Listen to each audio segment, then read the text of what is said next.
నమస్కారం, welcome to Suman TV. నేను గీతాంజలి. ప్రస్తుతం మనతో పాటు శ్రీచక్ర పీఠం వ్యవస్థాపకులు, ప్రముఖ జ్యోతిష్య పండితులు బ్రహ్మశ్రీ ప్రదీప్ జోషి గురువు గారు ఉన్నారు. వారితో మాట్లాడదాం. గురుగారు నమస్కారం అండి. శ్రీమాత్రే. ధనత్రయోదశి, ప్రదీప్ జోషి గారి ధనత్రయోదశి అంటే చాలా ప్రత్యేకమే. ఎందుకంటే సంవత్సరంలో చాలా అరుదుగా ఉండేటువంటి కొన్ని ముఖ్యమైన పుణ్యతిథుల్నే మీరు ఎంచుకుని వాటి ద్వారా ప్రజలకు ఏ విధంగా ఉపయోగపడుతుందో సాధన పరంగా కావచ్చు, పూజా విధానం కావచ్చు, అమ్మవారి అనుగ్రహం పరంగా కావచ్చు చెప్తూ ఉంటారు. మరి ఇందులో భాగంగా ధనత్రయోదశికి ఈసారి ఎలా జరుపుకోవాలి, ప్రత్యేకంగా పీఠంలో ఎలా జరుగుతున్నాయి, ఎవరెవరికి అవకాశం ఉందో తెలియజేస్తారా? శ్రీ గురుభ్యో నమః. శ్రీమాత్రే నమః. లక్ష్మీం క్షీరసముద్రరాజతనయాం శ్రీరంగధామేశ్వరీం దాసీభూత సమస్తదేవవనితాం లోకైకదీపాంకురాం శ్రీమన్మందకటాక్షలబ్ధవిభవద్బ్రహ్మేంద్రగంగాధరాం త్వాం త్రైలోక్యకుటుంబినీం సరసిజాం వందే ముకుందప్రియాం. సిద్ధలక్ష్మీ, మోక్షలక్ష్మీ, జయలక్ష్మీ, సరస్వతి, శ్రీలక్ష్మీ, వరలక్ష్మీ చ ప్రసన్న మమ సర్వదా. శ్రీమాత్రే నమః. శ్రీ గురుభ్యో. ప్రతి ఒక్కరికి జీవితంలో ఈ కలికాలంలో కావాల్సిందేంటి? ధనం. ధనం మూలం ఇదం జగత్. డబ్బు ఉంటేనే గౌరవం, డబ్బు ఉంటేనే మర్యాద. ఈ కలికాలంలో అయితే కనుక లక్ష్మి యొక్క అనుగ్రహం కలగాలి అని కోరుకునే దాంట్లో ప్రప్రథమంగా అందరు నిలిచేది ఏంటంటే స్వర్ణము, అదే ధనము. కనకము అయినా మనము డబ్బు అయినా రెండు ఈక్వలే కదా మనకి. ఎందుకోసం అంటే మన దేశం లోపల బంగారం ఎంత ఉందో అంతే మనము నోట్లో ప్రింట్ చేయాలి కాబట్టి ఈక్వల్, అదే ధనం. సో ధనం అందరికీ చాలా ప్రధానమైనది. మొట్టమొదటిగా ప్రజలు, భక్తులు ఎవరైతే హైందవ సంప్రదాయాన్ని విశ్వసిస్తారో మీరు ఒకటి లక్ష్మీదేవి అంటే ఏమిటి అనేది మొట్టమొదటిగా మీరు అర్థం చేసుకోవాలి.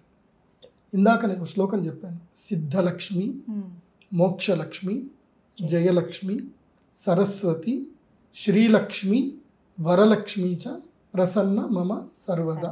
ఇవి మనం చెప్పుకున్నాం.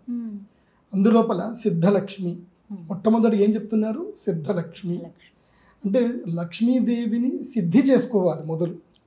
సిద్ధలక్ష్మి అని ఎందుకు మొట్టమొదటిగా పేరు చెప్పారు అంటే లక్ష్మీ తత్వాన్ని అర్థం చేసుకోవాలి. లక్ష్మీ తత్వాన్ని అర్థం చేసుకోకుండా లక్ష్మీదేవి అనుగ్రహం కలగాలి అనుకుంటే మాత్రం మనం కింద పడిపోయినట్టే. లక్ష్మీ తత్వం అర్థం అవ్వాలి అని అంటే మొట్టమొదటిగా మనం నేర్చుకోవాల్సింది ఏంటంటే కైండ్నెస్.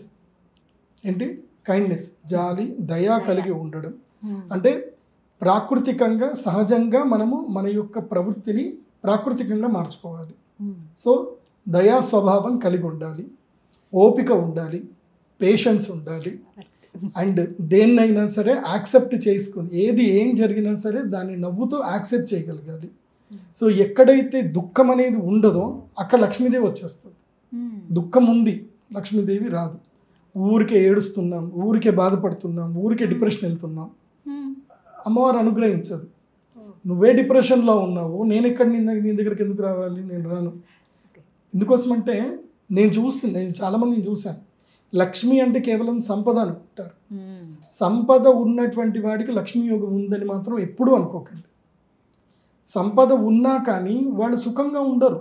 రోగాల బారిన పడతారు, రుష్టుల బారిన పడతారు, ఏదో ఒకటి అభద్రతాభావం ఉంటుంది, కోర్టు కేసులు ఉంటాయి, ఎవడో ఒకడు ఏదో తలనొప్పులు తీసుకొస్తూనే ఉంటారు.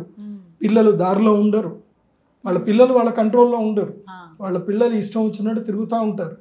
ఎందుకోసం అంటే డబ్బు ఎక్కువైపోయింది కదా. డబ్బు ఎక్కువైపోతే మదము, మాత్సర్యం కూడా ఎక్కువైపోతుంది.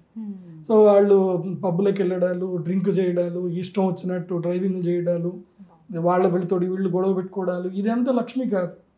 చాలామంది ఈ పొరపాటు నుంచి బయటకు రావాలి. లక్ష్మి అంటే సంపద అని మాత్రం దాంట్లో నుంచి బయటకు రావాలి. ఏ సంపద కూడా ముఖ్యమే, కాకపోతే అందులోపల ఈ మొట్టమొదటిగా సిద్ధలక్ష్మి తత్వాన్ని అర్థం చేసుకోండి. సిద్ధలక్ష్మి అంటే సిద్ధి పొందడము. ఆ లక్ష్మీదేవి సిద్ధం, ఎప్పుడు మన ఇంట్లో సిద్ధి పొంది మన దగ్గర ఎప్పుడు ఉండాలన్నమాట. ఎప్పుడు అలా ఉంటేనే లక్ష్మీదేవి మన దగ్గర ఉంటుంది. సిద్ధలక్ష్మి. దానికి మీరు మొట్టమొదటిగా నేర్చుకోవాల్సింది ఏంటంటే అతి ఆశ పనికిరాదు. ఎవరు ఏది ఇచ్చినా సరే దిగజారకూడదు. అత్యాశ పనికిరాదు, అతి కోపము పనికిరాదు. అండ్ పేషెన్స్ చాలా ముఖ్యము. అండ్ ఇంకోటి ఏమిటి, దాన గుణం కూడా ఉండాలి. అంటే ఇచ్చే గుణం ఉండాలి. ఇచ్చే గుణం లేకపోతే కనుక సంపద కూడా రాదు, సంపద సిద్ధించదు. సంపద రావడం వేరు, సంపద సిద్ధించడం వేరు. సంపద రావడం అందరికీ వస్తుంది, కానీ సంపద సిద్ధి కలగడం అంటే అర్థం ఏంటి అని అంటే అనుకూలవంతమైనటువంటి పిల్లలు, ఆరోగ్యకరమైనటువంటి కుటుంబ వాతావరణం, అదేవిధంగా మనకి చెప్పినట్టుగా వినేటువంటి మన పనివాళ్ళు, అది కాకుండా నమ్మకమైన పనివాళ్ళు కలిగి ఉండడం. అంటే మనం ఎప్పుడైనా మనం అజాగ్రత్తతో ఉన్నా కానీ మన సంపద పోకుండా మనల్ని కాపాడేటువంటి మన యొక్క సభ్యులు, మన కుటుంబ సభ్యులు కానివ్వండి, మన యొక్క చుట్టుపక్కల మన పనిచేస్తున్నటువంటి వాళ్ళ ఎంప్లాయీస్ కానివ్వండి, ఎల్లవేళలా నిజాయితీతో ఉండేటువంటి ఇలాంటి కుటుంబం గనక ఉంటే వాడికి లక్ష్మీ సిద్ధి కలిగినట్టు లెక్క. లేకపోతే లక్ష్మీ సిద్ధి లేనట్టు. పిల్లలు చెప్పినట్టు వినరు, భార్య అనుకూలంగా ఉండదు. నేను ఒక పెద్ద రాజకీయ నాయకుడిని చూసా, ఆయన పేరు మీదనే సర్కారు వారి పాట సినిమా కూడా తీశారు. సో ఆయన ఇంటికి వెళ్ళి చూశాను, ఆయన కుటుంబం అట్లుంది. ఆయన దగ్గర లక్ష్మి ఉంది, సంపద ఉంది, కాకపోతే సిద్ధి లేదు, పోగొట్టుకున్నాడు. డైలీ తెల్లవారుజామున 3 గంటల నుంచి 5 గంటల వరకు ప్రాణాయామం చేస్తాడు, శివ పూజ చేస్తాడు, అన్నీ చేస్తాడు, కానీ లక్ష్మి సిద్ధి పొందలేదు. ఆయన లక్ష్మి అనుగ్రహాన్ని పొందాడు కానీ లక్ష్మి సిద్ధిని పొందలే. లక్ష్మి సిద్ధి పొందడం వేరు, లక్ష్మి అనుగ్రహం పొందడం వేరు. డబ్బు రావడం వేరు, డబ్బు నిలకడగా ఉండడం వేరు, డబ్బుని అనుభవించడం వేరు. డబ్బు రావాలి, డబ్బు ఉండాలి, దాన్ని అనుభవించాలి.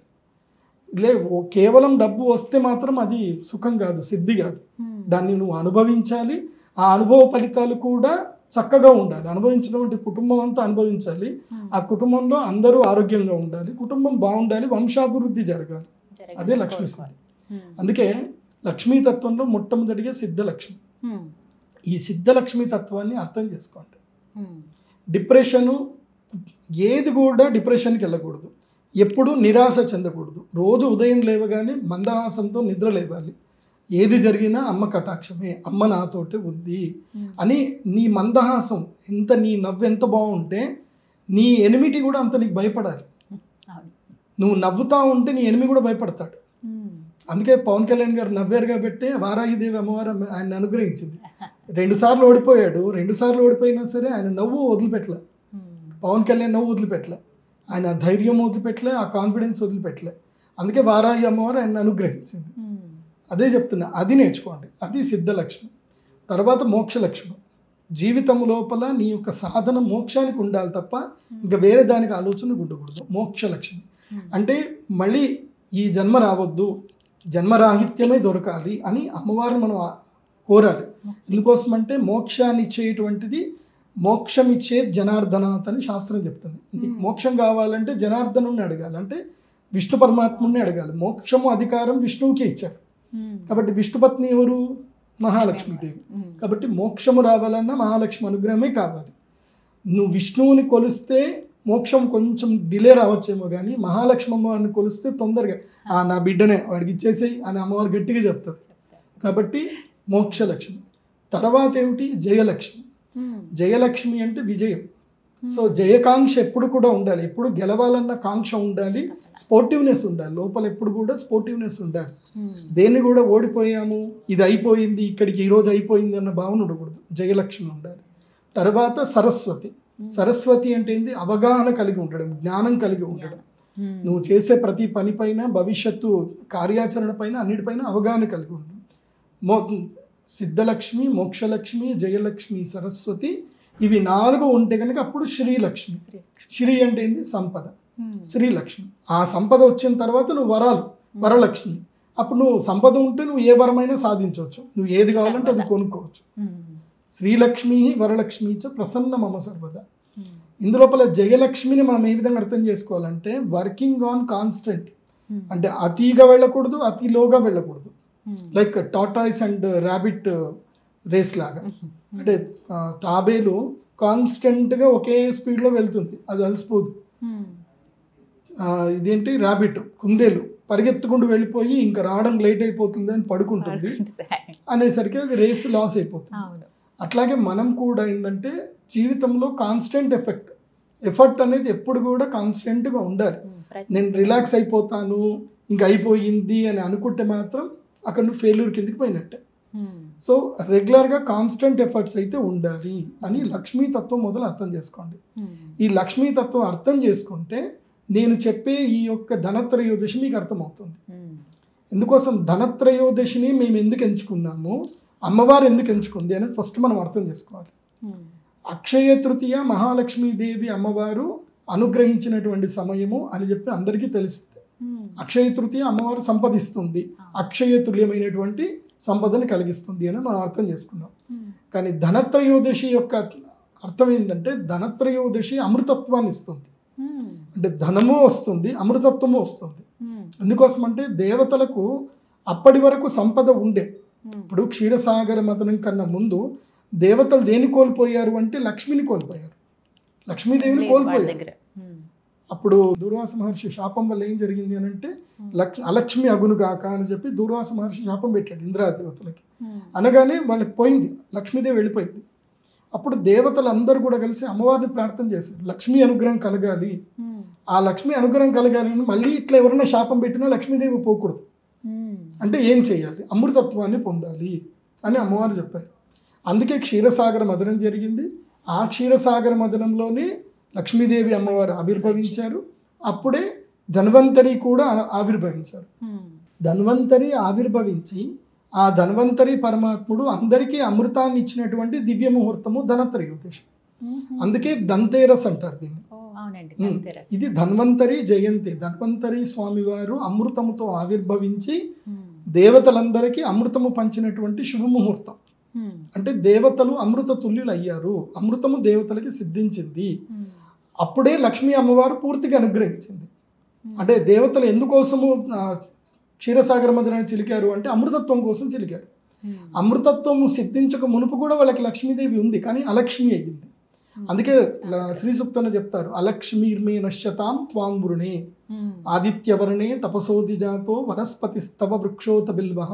ఇక్కడనే వస్తుంది చూడండి, ఆదిత్యవర్ణే తపసోది జాతో వనస్పతి స్తవ వృక్షోత బిల్వః అని చెప్పారు. ఇక్కడ ఇది మీరు అర్థం చేసుకుంటే లక్ష్మీతత్వం మీకు అర్థమవుతుంది. అంటే ఈ యొక్క ధనత్రయోదశి రోజు అమృతత్వం సిద్ధి కలుగుతుంది.